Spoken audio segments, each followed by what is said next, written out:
Kokan Shiren, Japanese, Kanji, May 9, 1278 to August 11, 1347, Japanese Rinzai Zen patriarch and celebrated poet. He preached Buddhism at the Imperial court, and was noted for his poetry in the literature of the Five Mountains, Gozan bungaku, tradition. He was the compiler of a 30-chapter Buddhist history, the Genko Shakusho, the oldest extant account of Buddhism in Japan. Kokan was the son of an officer of the palace guard and a mother of the aristocratic Minamoto clan. At age 8 he was placed in the charge of the Buddhist priest Hokaku on Mt. High. At age 10 he was ordained there, but later began study with the Zen master Kian at the Nanzenji monastery. Kokan Shiren's talents came to the attention of the Emperor Kamiyama. At age 17 he began extensive Chinese studies. Thus began a long career of travel in the establishment of Zen institutions all across Japan. He became abbot at many of the best Zen establishments. At the end of his life, the Emperor Gomurakami conferred upon him the title Kakushi or national teacher. Yet in his writings Kokan showed an aloofness from prestige with a striving for inner freedom. The best of his poetry in Chinese dates from late in his life when he had withdrawn from ecclesiastical affairs. His poetry and essays were collected under the title Saihoku. He is also credited with other contributions to lexicography in his lifetime. Kokan studied under the celebrated Chinese monk Shining. Their relationship can be regarded as the beginning of the golden age of the literature of the Five Mountains in Japan. He studied calligraphy under an additional Chinese master Huang Xiangnu. Other works include Japan's first rhymed verse Jubanin Ryaku in 5 volumes, Kokan Asho Juazan Shiroku in 3 volumes, and the 18-volume Betsugo Shinran. A portrait of Kokan Shiren is in the Kaizoin of the Tefukuji Temple in Kyoto, Japan. Kokan is noted for writing the Genko Shakusho, the oldest extant account of Buddhism in Japan. In the introduction to the work, Kokan wrote that he was shamed into writing it after the Chinese monk Shining expressed his surprise that no such history existed in Japan. In 1322, he completed the Genko Shakusho. It was completed in the Genko era, whence the era name in its title. Of great interest for the development of the Japanese garden, bonsai, bonsai, and related arts is Kokan Shiren's rhyme prose essay Rhyme Prose on a Miniature Landscape Garden. Obvious influence can be seen from Chinese Song period literature. Kokan Shiren's deceptively simple and straightforward narration gave an early voice to what would become a profound cultural transformation in Japan. What I liked to do for fun when I was a child was to gather up sacks of stones and pile them on a table near the window high and free. When I reached middle age, I felt ashamed of doing this and so I stopped, becoming like any other ordinary person, obtuse like a brick.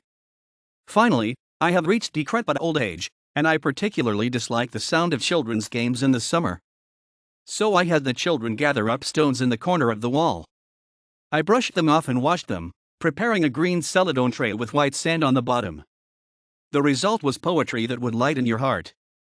The landscape lent a coolness to the air and dispelled the heart. A visitor saw it and exclaimed, okay, but it seems a little bald, doesn't it?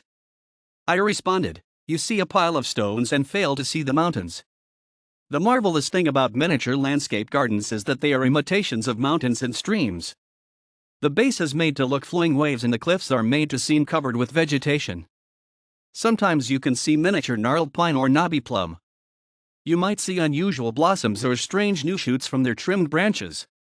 Of course you will discover the utter vexation of your creations withering and wilting due to carelessness of slow watering and tending. If you fail to exert yourself, then you will simply fail to fashion a magnificent mountain and a smaller world among the smaller mountains and hills.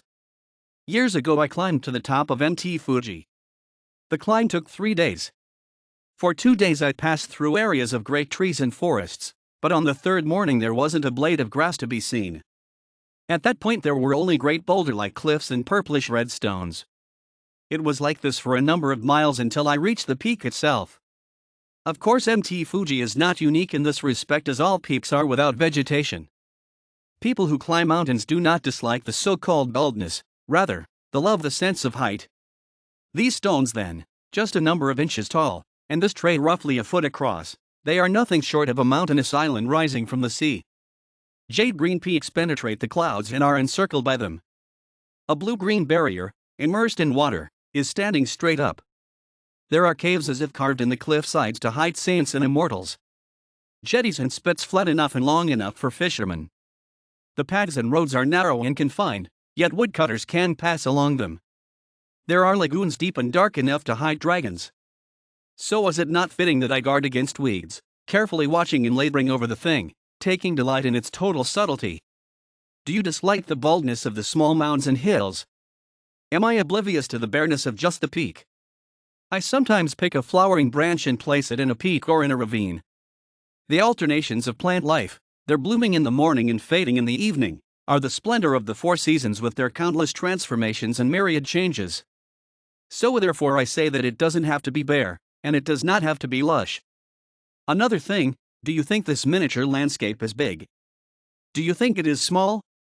I will blow on the water and raise up billows from the four seas. I will water the peak and send down a torrent from the ninth heaven. The person who waters the stone sets the cosmos in order. The one who changes the water turns the whole sea upside down. Those are the changes in nature which attain a oneness in my mind. Anyway, the relative size of things is an uncertain business. While there is a vast play on a fly's eyelash and whole nations in a snail's horn, a Chinese philosopher has told us. Well, what do you think? My visitor got up from his seat and made his excuses. He saw that these stones purified my senses and purified my intellect. He realized that events are really not what they seemed, and yet they enriched me. I told him that he only understood what he perceived with his own eyes and did not understand my point of view at all. I asked if he wouldn't like to sit for a while longer and study the matter afresh. He said he would, but there were no waves for him. He said nothing more and I was silent. After a while my visitor left without another word.